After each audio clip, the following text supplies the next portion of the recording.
राधे राधे दोस्तों। किसी गांव में एक लुहार और उसका बेटा रहते थे। एक दिन उसका बेटा अपने पिता से बोला, पिताजी, मुझे एक छुरी बना दो जिसकी धार बहुत तेज होनी चाहिए। पिता ने बेटे से पूछा, तुम्हें छुरी का क्या करना है? तुम्हें छुरी से क्या काम? बेटे ने भी गोल मोल सा जवाब दे दिया, बस मुझे तो छुरी चाहिए। लड़के ने फिर अगले दिन 2-3 दिन तक रट लगाई रखी, मुझे धारदार छुरी चाहिए। पिता ने भी उसके लिए छुरी बनानी पड़ी। लड़के के हाथ में जब छुरी आ गई तो वह शेर हो गया। फिर तो लगा वह अपने ही बाप को डराने धमकाने लगा, पिताजी, जल्दी से राज दरबार जाओ और मेरे लिए राजकुमारी का रिश्ता मांगो। अगर ना नुकुर की तो अंजाम बुरा होगा। लोहार बेचारा अपने ही लड़के से थर थर कांपने लगा, क्योंकि लड़के की आंखों में खून उतर आया था। लोहार उस घड़ी को कोसने लगा जब उसने छुरी बनाकर दी थी। अब सोचने लगा, क्या करूं और क्या नहीं करूं। एक तरफ कुआं तो दूसरी तरफ खाई। अगर राजा से रिश्ते की बात करने गया तो राजा मुझे मार डालेगा, और नहीं गया तो ये बदतमीज लड़का मुझे नहीं छोड़ेगा। आखिर उसने सोच विचार करके फैसला लिया, इस लड़के से मरना तो राजा के हाथों मरना ठीक रहेगा। मैं इस बात से मसूर तो होकर मरूंगा कि एक लुहार अपने बेटे के लिए राजकुमारी का रिश्ता मांगने गया था। एक दिन लुहार अपना जी करा करके राजा के पास पहुंचा और अपने बेटे के लिए राजकुमारी का रिश्ता मांगने लगा। राजा ने इतना सुना तो उसके तन बदन में आग सी लग गई। जी तो राजा का ऐसा किया, जल्लाद को इसी समय हुक्म देकर उसका सर कलम करवा दे। लेकिन राजा का वजीर ज्यादा ही सियाना था। राजा के कान में कहने लगा, महाराज, इसे मरवा दोगे तो खामखा जंग छिड़ जाएगी और लोग हमारी हंसी उड़ाएंगे। लोग बात का बतंगड़ बनाएंगे। अक्लमंदी का तगाजाउद, इसे फिलहाल टाल दिया जाए। सांप भी मरे और लाठी भी ना टूटे। हम इससे ऐसा सवाल कर डालते हैं कि उसका जवाब ये सारी उम्र ना ढूंढ सके। अगर गुड़ देने से मर जाए तो जहर देने की क्या जरूरत। उसके बाद वजीर ने लुहार से कहा, लुहार, हम तुम्हारे बेटे की शादी एक शर्त पर ही कर सकते हैं। अगर तेरा बेटा ऐसा काम करे जो उससे पहले ना किसी ने देखा हो और ना किसी ने सुना हो। लुहार शर्त सुनकर घर की ओर चल पड़ा। अपने जिंदा लौटने पर उसने सबसे पहले भगवान का शुक्रिया अदा किया। उसने अपने बेटे को शर्त बताई तो अगले ही सुबह दोनों बाप बेटों ने गांव को अलविदा कहा। वे दोनों राजा की शर्त को पूरा करने के लिए रवाना हो गए। चलते चलते घने जंगल में पहुंचे तो वहां देखते हैं, एक शीशम की छांव में एक आदमी बैठा है। उसके चारों ओर जमीन पर पीले रंग के फूल बिखरे हैं। उस आदमी ने चूल्हे में अपनी टांग डाल रखी है। पैर में से तड़ातड़ आग के शोले निकल रहे हैं। चूल्हे पर खोलते तेल की कढ़ाई रखी है और वह पकौड़े तल तल कर खा रहा है। लुहार और उसके बेटे ने जब ये अजीब मंजर देखा तो दिल ही दिल में कहने लगे, ये काम तो राजा ने ना तो कभी देखा होगा और ना ही कभी सुना होगा। चलो यहीं सीखते हैं। लुहार उस आदमी के पास जाकर कहने लगा, भाई, मेरे बेटे को अपना चेला बना लो और इसे भी इसी तरह से पकोड़े तलना सिखा दो। वह आदमी कहने लगा, तुम आगे जाओ, आगे मेरा उस्ताद बेटा है, वह तेरे बेटे को शायद चेला बना ले। मुझे तो चेला बनाने की अनुमति नहीं है। इतना सुनकर पिता बेटे आगे की ओर चलने लगे। चलते रहे, बिना रुके बिना थके। आगे क्या देखते हैं, एक बड़ के पेड़ की छांव में एक आदमी बैठा है। जमीन पर चारों ओर बड़ के फल बिखरे हुए हैं। उसने भी चूल्हे में टांग डाल रखी है। एड़ी से तड़ातड़ आग जल रही है। चूल्हे पर गरम तेल की कढ़ाई रखी है और वह जलेबियां तल तल कर खा रहा है। दोनों बाप बेटे ने जब यह मंजर देखा तो मन ही मन कहने लगे, अरे बाबा रे, ये काम तो पहले वाले काम से भी ज्यादा कठिन है, चलो यहीं सीखते हैं। लुहार उस आदमी से कहने लगा, भाई मेरे बेटे को अपना चेला बना लो, इसे भी इस तरह जलेबियां तलना सिखा दो। वह आदमी कहने लगा, अरे भाई आगे चले जाओ, आगे मेरा उस्ताद बेटा है, शायद तुम्हारे बेटे को चेला बना ले, मुझे चेला बनाने की अनुमति नहीं है। इतना सुनकर दोनों बाप बेटे रवाना हुए। तो आगे और कुछ देखते हैं। एक बेर के घने पेड़ की छांव में एक आदमी बैठा है। उसके चारों ओर बेर के सूखे लाल बेर बिखरे पड़े हैं। उसने भी अपनी टांग चूल्हे में डाल रखी है। पांव के एक अंगूठे से आग के शोले निकल रहे हैं। चूल्हे के ऊपर गन्ने के रस से भरी कढ़ाई रखी है और वह गुड़ बनाकर खा रहा है। लुहार और उसके बेटे ने जब ये सब देखा तो मन ही मन वही बात कही, अरे बाबा, ये काम सीखने के इरादे से उस आदमी के पास पहुंच गए। लुहार ने कहा, अरे भाई मेरे बेटे को भी इस तरह गुड़ बनाना सिखा दो और अपना चेला बना लो। वह आदमी कहने लगा, ठीक है, मैं तेरे बेटे को अपना चेला बना लेता हूँ। फिर कहने लगा, ये ले भाई चाबियां, सामने उस कमरे में अपने बेटे को बिठाकर बाहर से ताला लगा देना। लुहार ने वही किया जो उस आदमी ने कहा था।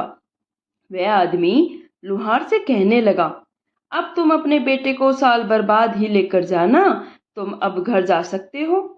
लुहार तो घर लौट गया, मगर लड़का उधर कमरे में भूखा प्यासा बैठा रहा। पूरा दिन गुजर गया। पूरा दिन गुजर जाने पर वहां उसके पास कोई नहीं पहुंचा। अब गौर से उस लड़के ने उस कमरे की ओर देखा तो उसके रोंगटे खड़े हो गए। कमरे में हर ओर इंसानी हड्डियां बिखरी पड़ी थी। लड़के ने सोचा, शायद मेरा अंजाम भी यहीं होगा। लुहार का बेटा फूट फूट करके रोने लगा। जब रो रो कर थक गया तो एक कोने में जाकर जमीन पर बैठ गया। दिल ही दिल में कहा, जब तक सांस है तब तक आस है। फिर लड़के ने वहीं से एक बड़ी सी हड्डी उठाई, जिसका एक सिरा छुरी के समान ज्यादा ही तेज था। फिर उस हड्डी से वह दीवार को खोदने लगा। दीवार से मिट्टी मलबा निकलने लगा। आखिर रात दिन की मेहनत रंग लाई। दीवार में बड़ा सा सुराख हो गया। एक आदमी वहां से आसानी से जा सकता था। सुराख से निकलकर लड़का दूसरी तरफ निकला तो देखता है एक दूसरा ही कमरा उसका इंतजार कर रहा है। वह कमरा खूब सजा था। रेशमी रंग बिरंगे पर्दे लटक रहे थे। पर्दे के पीछे एक जाली में से सांस लेते समय बहुत ही सुंदर जिस्म का एहसास हो रहा था। जैसे ही लुहार के लड़के ने पर्दा सरकाया तो उसकी आंखें खुली की खुली रह गई।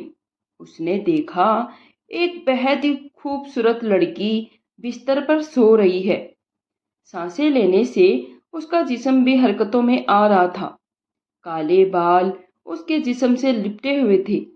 वह कुछ देर आंखें फाड़े उसे देखता रहा। इसी दौरान अचानक लड़की की आंखें खुल गई। पहले तो वह अपने कमरे में एक नौजवान को देखकर घबराई। उधर लुहार का बेटा भी डर गया। फिर लड़की ने उसके चेहरे के भाव पढ़े और कहा, अरे डरने की कोई जरूरत नहीं है, यहाँ आकर बैठ जाइए। ये बता, तू है कौन और यहाँ कैसे पहुंचा? ये सब सुनकर लुहार के लड़के की हिम्मत बढ़ी। उसने अपनी सारी कहानी उस लड़की से कह सुनाई। लड़की ने पहले तो उसे कुछ खाने को दिया, फिर कहा, जिसने तुम्हें कमरे में कैद किया है वह मेरे पिताजी है, परंतु तुम बिल्कुल भी चिंता मत करो, मैं तुम्हें जादू सिखाऊंगी। से 2 दर्जे आगे थी। लड़की ने लुहार के लड़के को जादूगर सिखाना शुरू कर दिया। इसी तरह 1 वर्ष बीत गया, मगर लुहार अपने बेटे की खैर खबर लेने के लिए नहीं आया।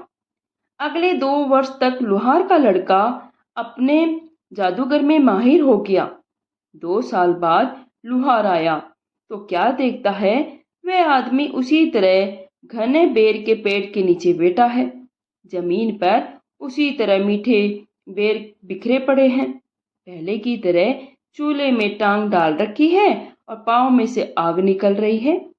चूल्हे पर वही गन्ने की रस से भरी कढ़ाई रखी है और इसी तरह वह गुड़ बनाकर खा रहा है।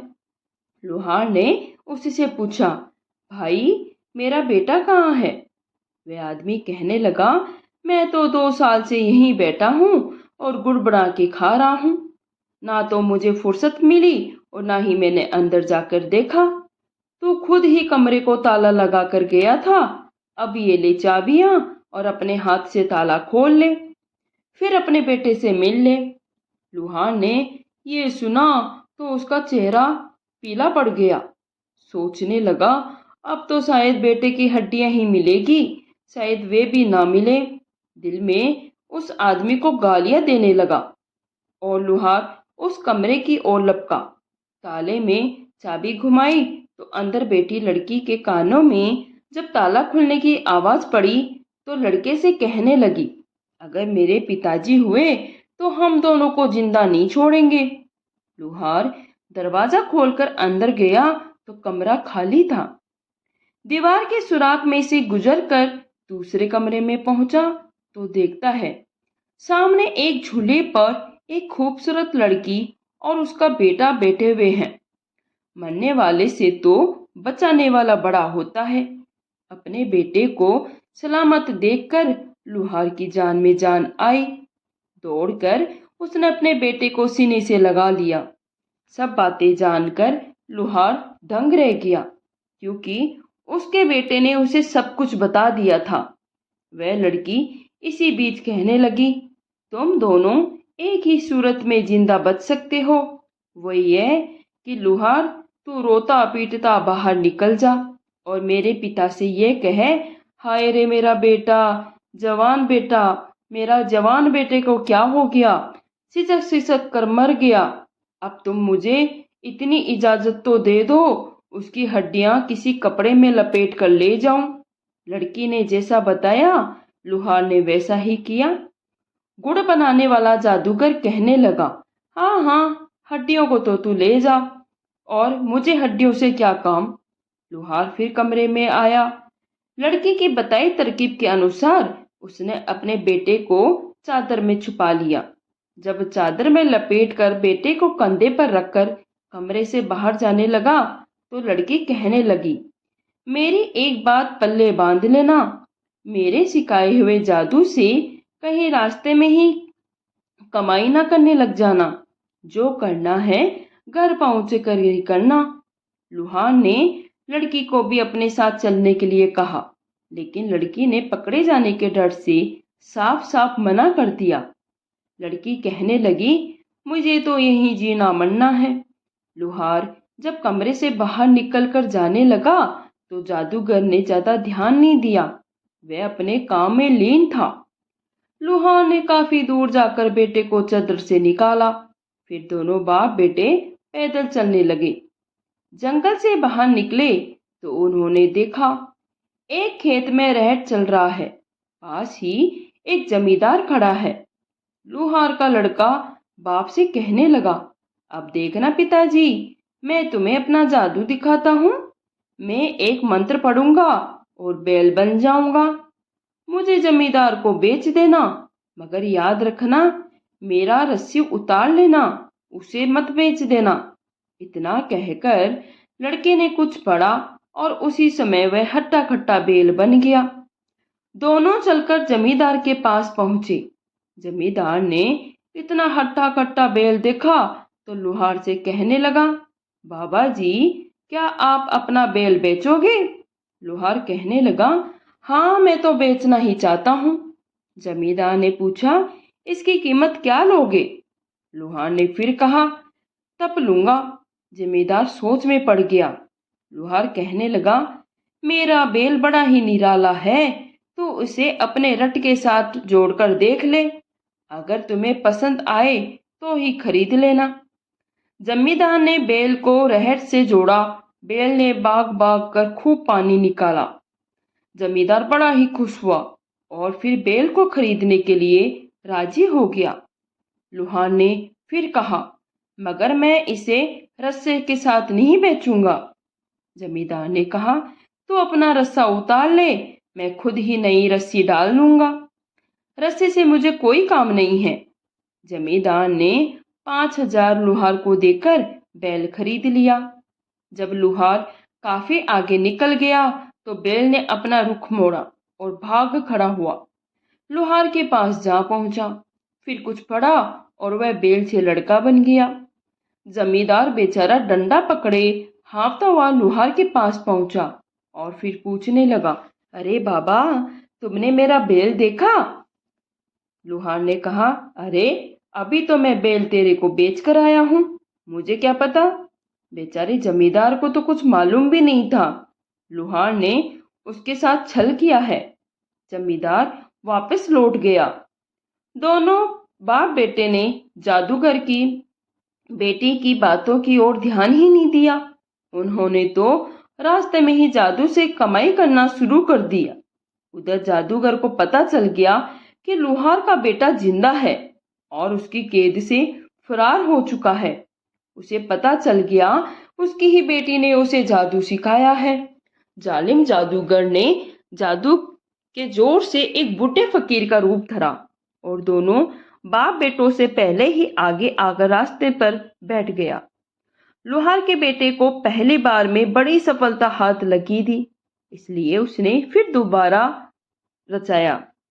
अब की बार उसने ऊंट बनने का फैसला किया और अपने पिता से कहने लगा, पिताजी, अब की बार तुम मेरे 10 मांगना, लेकिन याद रहे मेरे साथ नकेल हरगिज न दे देना। इतना कहकर लुहार के लड़के ने मंत्र पढ़ा और ऊंट बन गया। लुहार ऊंट की नकेल पकड़कर चलता हुआ गया। फकीर बने जादूगर के पास पहुंचा, जो खुद ही उनका इंतजार कर रहा था। फकीर ने लुहार से पूछा, बाबा जी, क्या आप ऊंट बेचना चाहते हो? फकीर ने तो लुहार के दिल की बात कह दी। फौरन कहने लगा, हाँ हाँ, बेचना चाहता हूँ। फकीर ने पूछा, ऊंट का कितना लोगे? लुहार ने कहा, पूरे 10 लूंगा। फकीर ने उसी समय 10 निकालकर लुहार के हाथ में थमा दिए। अब लुहार को याद आया, फिर कहने लगा, मुझे केवल ऊंट ही देना है, उसकी नकेल नहीं देनी। फकीर तो खुद ही जादूगर था, उसका सारा माजरा जानता था और कहने लगा, मैंने मुंह मांगी कीमत दी है पूरे 10,000। मैंने ऊंट को नकेल के साथ ही खरीदा है, इसलिए नकेल तो तुम्हें देनी ही पड़ेगी। अब उनके बीच में नकेल को लेकर काफी तू मैं होने लगी। सारा कोई भी राह चलता, कोई भी देखता तो उनके पास आकर रुक जाता। खेतों में काम करने वाले किसान वहां आकर ठहर गए। देखते ही देखते भीड़ इकट्ठी हो गई। फकीर ने भीड़ की ओर देखते हुए कहा, तुमने आज तक ये सुना है कि कोई जानवर बेचने के बाद क्या उसका रस्सा भी उतारता है? ये देखो, ये आदमी मुझे ऊंट की नकेल नहीं दे रहा, क्योंकि मैंने इसे मुंह मांगी कीमत भी दे दी। जरा सी नकेल के लिए मुझसे झगड़ा कर रहा है। फकीर की बात में दलील थी। सब लोगों को पता चल गया कि ये बहस महज एक नकेल को लेकर हो रही है। सब लोग लुहार को झूठा कहने लगे। इतने लोगों के सामने लुहार की कोई पेश न चली और न ही चाहते हुए भी उसने नकेल को ऊंट के साथ ही छोड़ना पड़ा। फकीर तो जादूगर था। नकेल पकड़कर खुशी खुशी उछल पड़ा। लड़का अब जादूगर के कब्जे में आ गिर चुका था। जादूगर के हाथ आने पर ऊंट बना लड़का तो बन नहीं सकता था, मगर उसने मंत्र पढ़ा और कबूतर बनकर उड़ गया। जादूगर के हाथ से नकेल का एक सिरा फट से नीचे गिर गया। उसने पीछे देखा, ऊंट का तो नामो निशान ही नहीं था और नकेल जमीन पर सरक रही थी। जादूगर भी उसी समय जल्दी से समझ गया। वह बाज बनकर कबूतर के ऊपर उड़ने लगा। लेकिन लड़के को भी जादूगर की बेटी ने सब कुछ सिखा दिया था। कबूतर ने भी जब नीचे देखा तो गांव की कुछ औरतें एक गड्ढे से चिकनी काली मिट्टी निकाल रही थी ताकि अपने घरों को लीप सके। इससे पहले कि बाज कबूतर को अपने पंजों से पकड़ता, लड़के ने जल्दी से मंत्र पढ़ा और मेंढक बन गया। फिर उस गड्ढे में जाकर गिर गया जहां से औरतें चिकनी मिट्टी निकाल रही थी। जादूगर भी बुगला बन गया। उड़ता उड़ता उसी गड्ढे में चोंच मार मार कर उसे तलाश करने लगा। एक एक नौजवान लड़की भी अपने हाथों से उसी गड्ढे से मिट्टी निकाल रही थी। लड़के ने फिर मंत्र पढ़ा और फौरन छल्ला बनकर लड़की की छोटी सी उंगली में अटक गया। थोड़ी देर बाद सभी औरतें मिट्टी लेकर अपने घरों की ओर चल पड़ी। बुगला भी उनके साथ उड़ने लगा। जैसे ही लड़की अपने घर पहुंची तो जादूगर जल्दी से फकीर बन गया और लड़की की चौखट पर आवाज लगाने लगा। लड़की आटा लेकर चौखट पर आई तो फकीर ने कहा, बेटी, मुझे तो आटा नहीं लेना, मुझे तो ये छल्ला लेना है जो तेरी दाएं हाथ की छोटी उंगली में डला है। लड़की को इस बात पर गुस्सा आ गया और कहने लगी, अच्छा, तो तुम्हें अब अपनी पसंद की चीज भी चाहिए। अब ये जोर जोर की आवाजें लड़की की माँ के कानों में पड़ी तो वह भी दरवाजे पर आ गई। जब उसे पता चला कि बेटी एक फकीर से उलझी हुई है, इस बात पर माँ बड़ी ही नाराज हुई। लड़की की माँ कहने लगी, अरे तो तू मिट्टी लेने गई थी, ये छल्ला कहाँ से पहन कर आई है? बता, ये छल्ला किसने दिया? इसे जल्दी से उतार फेंक दे, अब तो तेरे बाप से कह के तेरे पीले हाथ करवाने ही पड़ेंगे। लड़की बेचारी ने घबरा कर अपनी उंगली से छल्ला उतार कर फेंक दिया। फकीर तो इसी इंतजार में आके खड़े था। उसने छल्ला उठाने के लिए हाथ बढ़ाया ही था तो लड़का छल्ले से फिर कबूतर बनकर उड़ गया। जादूगर फिर फकीर से बाज बनकर उसे पकड़ने के लिए उसके पीछे पीछे उड़ने लगा। उड़ते उड़ते राजा का महल आ गया। दोनों उस पर उड़ने लगे। उसी समय राज दरबार भी लगा हुआ था। लड़का उड़ते उड़ते सोने का तार बनकर राजा के ताज पर गिर पड़ा। जादूगर फिर फकीर बनकर राजा के सामने खड़ा हो गया। राजा ने कहा, मांगो, क्या मांगना चाहते हो? फकीर ने कहा, महाराज, आपके ताज के ऊपर एक सोने का तार पड़ा है, वह मुझे चाहिए। राजा को बड़ा ही अचंभा हुआ, मेरे ताज में सोने का तार कहाँ से आ गया? राजा ने एक हाथ ऊपर उठाकर देखा तो देखा और सोने का तार तो नहीं। तभी लड़का सोने के तार से माला बन गया। राजा ने जैसे ही माला को हाथ में लिया तो उसके सारे मनके टूटकर नीचे बिखर गए। फकीर जल्दी से मुर्गा बनकर उन्हें चुगने लगा। आगे बढ़ा तो लड़का तुरंत फौरन मनकों से बिल्ला बनकर जल्दी से मुर्गे पर झपट पड़ा और उसे मार डाला। राजा को अपने आंखों पर विश्वास भी नहीं हुआ कि ये क्या हो रहा है। ऐसा अचंभा ना तो देखा और ना ही कभी सुना। उधर लड़का जादूगर को मारने के बाद अपने असली रूप में आ गया। राजा ने बड़ी हैरानी से पूछा, ये सब क्या माजरा है? लड़के ने पूछा, महाराज, अब आप बताइए, ये काम आपने आज तक कभी देखा है या सुना है? राजा हैरानी से कहने लगा, बिल्कुल नहीं। लड़का कहने लगा, महाराज, अब आप अपना वादा याद कीजिए जो आपने मेरे पिताजी से किया था। मैं उसी लुहार का लड़का हूँ जिसके लिए मेरे पिताजी राजकुमारी का हाथ मांगने के लिए आपके पास आए थे। आपने एक शर्त रखी थी, मैंने भरी सभा में अपनी शर्त को पूरा कर दिया है। अब आप अपना वादा पूरा कीजिए। राजा के सामने अब कोई रास्ता नहीं था। उसे मजबूरन बेटी का हाथ लोहार के हाथ में देना पड़ा। धूमधाम से दोनों का विवाह हो गया। राजा ने उसे अपना बेटा बनाकर वहीं रख लिया क्योंकि राजा की एक ही बेटी थी। कुछ सालों के बाद राजा की मृत्यु हो गई। लोहार का बेटा राजगद्दी पर बैठा और अपनी शान आन बान शान से हुकूमत करने लगा। अगर दोस्तों कहानी यहीं समाप्त होती है। अगर आपको ये कहानी किस्सा पसंद आया तो प्लीज़ चैनल को लाइक कीजिए और सब्सक्राइब कीजिए। तो कहानी सुनने के लिए आपका धन्यवाद।